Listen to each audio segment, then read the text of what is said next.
안녕하세요. 객체 지향 설계의 5원칙, 즉 솔리드 원칙에 대해 발표를 하게 된 최선이라고 합니다. 목차를 먼저 말씀드리면 객체 지향 프로그래밍에 대해 간단히 알아보고 솔리드 원칙을 하나씩 코드 예시와 함께 소개하겠습니다. 객체 지향 프로그래밍은 줄여서 OOP라고 하며 데이터를 객체라는 단위로 묶어 관리하는 방식입니다. 각 객체는 자신의 속성과 행동을 가지며 객체들 간의 상호작용을 통해 프로그래밍이 동작하게 됩니다. 이렇게 하면 코드의 재사용성과 유지보수성이 크게 향상됩니다. 객체 지향 프로그래밍은 크게 추상화, 캡슐화, 상속, 다형성의 4가지 특징이 있습니다. 제가 발표할 솔리드 원칙은 바로 이렇게 객체 지향적으로 설계하기 위한 5가지 원칙을 말하는데요. 솔리드라는 명은 각 원칙의 앞글자를 따서 부르는 이름입니다. 디자인 패턴의 기초이자 프로그래머가 시간이 지나도 유지보수와 확장이 쉬운 시스템을 만들고자 할 때 이 원칙들을 함께 적용할 수 있습니다. 솔리드 원칙을 순서대로 이 원칙들을 적용하지 않은 예시코드와 적용한 예시코드를 함께 보여드리며 설명하겠습니다. 첫 번째로 SRP, 단일 책임의 원칙은 이름 그대로 모든 클래스는 하나의 책임만 갖는다는 원칙입니다. 긴 설명 없이 바로 코드로 예시를 보여드리겠습니다. 우선 도그라는 한 클래스에 음식을 주는 것과 놀아주는 것 등 다양한 책임을 처리하고 있습니다.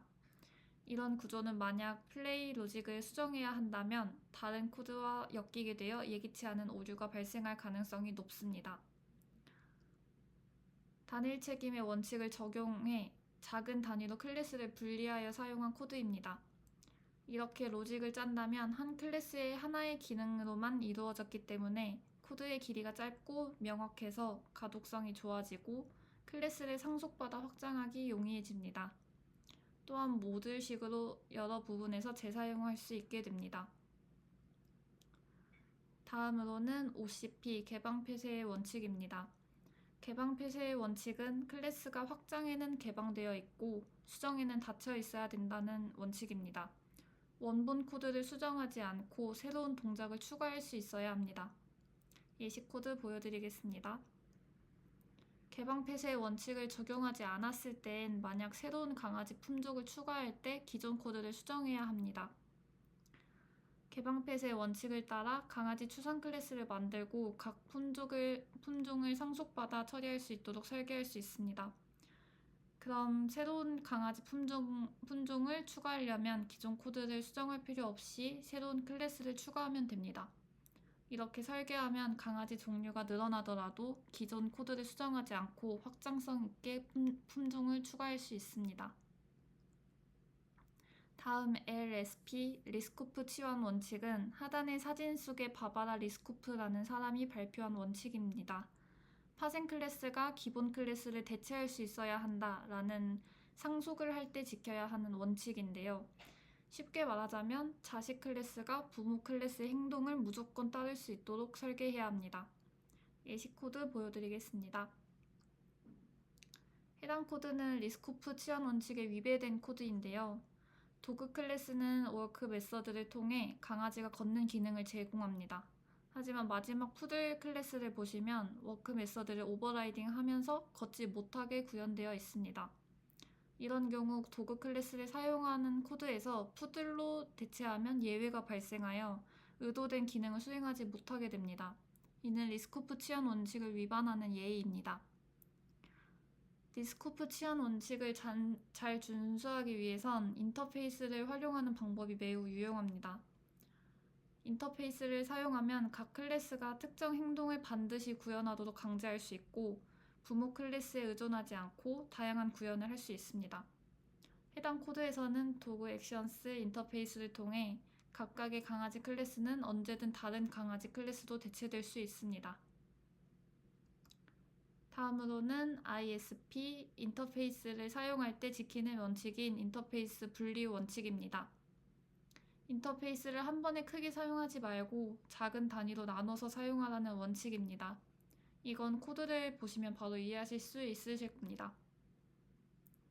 먼저 모든 행동을 하나의 거대한 인터페이스에 담은 경우입니다. 강아지마다 일부 행동만 필요하지만 모든 행동을 구현해야 하므로 불필요한 메서드를 갖게 됩니다. 화살표가 있는 코드를 보시면 불독은 수영을 하지 않는 데에도 수입 메서드가 필요로 하죠. 하지만 이렇게 인터페이스를 분리하여 사용하게 된다면 각 강아지 클래스는 아까처럼 불필요한 메서드를 사용하지 않고 자신에게 맞는 행동 인터페이스만 구현합니다. 이렇게 인터페이스를 분리하여 사용한다면 클래스가 여러 인터페이스를 구현할 수 있기 때문에 코드가 유연하고 확장성이 높습니다. 마지막으로 DIP 의존성 역전의 원칙입니다. 상위 모듈이 하위 모듈의 것을 직접 가져오면 안 되고 추상화에 의존해야 한다. 이런 내용인데 쉽게 설명하기 위해서 바로 예시 코드 보여드리겠습니다. 우선 마찬가지로 DIP를 적용하지 않은 코드인데요. 이 코드에서 도구 클래스는 도그푸드라는 구체적인 클래스에 직접 의존하고 있습니다. 만약 사료를 다른 방식으로 제공하거나 다른 종류의 음식을 제공하고 싶다면 도구 클래스를 수정해야만 합니다. 이처럼 구체적인 구현에 의존하는 설계는 변경에 취약하고 확장성이 떨어지게 되는데요. 바로 이 코드를 의존성 역전의 원칙을 적용해 보겠습니다. 이 코드에서는 도구 클래스가 구체적인 도그푸드 클래스에 의존하지 않고 추상화된 인터페이스에 의존하도록 개선하였습니다. 이제 도구 클래스는 푸드 프로바이더 인터페이스에 의존하므로 구체적인 음식 클래스가 무엇이든 상관없이 동작할 수 있습니다. 이 코드를 사용한 예시 코드를 보시면 도그 푸드 클래스를 도구 클래스에 주입하여 강아지에게 사료를 제공합니다. 이렇게 의존성 역전 원칙을 적용한다면 구체적인 음식 제공 방법이 바뀌더라도 도구 클래스를 수정할 필요가 없어 유연성이 좋아지고 또 새로운 음식 클래스를 푸드 프로바이더 인터페이스를 통해 구현하도록 만들고 도구에 주입하기만 하면 돼서 확장성이 높아집니다. 여기까지 솔리드 원칙을 예시 코드와 함께 설명해 보았습니다. 5가지 원칙을 간단하게 정리를 하여 이렇게 적어 두었고요. 마지막으로 솔리드 원칙을 사용할 때의 장단점을 말씀드리고 싶습니다. 솔리드를 잘 녹여낸 소프트웨어는 그렇지 않은 소프트웨어에 비해 상대적으로 이해하기 쉽고 리팩터링과 유지 보수가 수월합니다. 그렇다면 결과적으로 개발 과정에서 오류가 감소하고 개발 속도가 향상됩니다. 그러나 솔리드 원칙을 적용하면 소스 파일의 개수는 더 많아지는 경향이 있습니다. 하지만 이렇게 많아진 파일이 논리를 더욱 잘 분할하고 잘 표현하기 때문에 이해하기 쉽고 개발하기 쉬우며 유지관리하기 쉬운 소스가 만들어집니다. 솔리드 원칙을 적용함으로써 얻는 혜택에 비하면 늘어나는 소스 파일의 개수에 대한 부담은 충분히 감수하고도 남을 만하다고 생각합니다. 여기까지 발표를 마치겠습니다. 감사합니다.